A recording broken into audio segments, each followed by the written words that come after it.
Satya's garden to ప్లేట్కి స్వాగతం. ఇవి చూడండి, అనపకాయలు చాలా బాగా కాసినాయి. అయితే ఈ అనపకాయల్ని ఉడకబెట్టి తింటారు.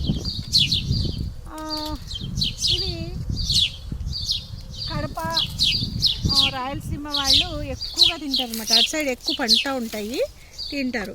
మా చిన్నతనంలో ఆషాఢం అనప గుగ్గిలు అనేవారు. ఆషాఢంలో ఎక్కువగా అనుములు ఉడకబెట్టుకొని తింటారు అన్నమాట.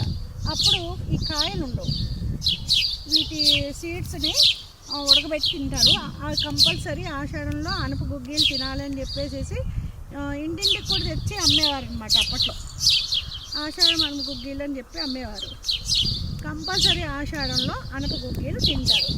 అయితే మేము పండించాము ఈసారి అనుములు. ఎంత బాగున్నాయో. ఇగో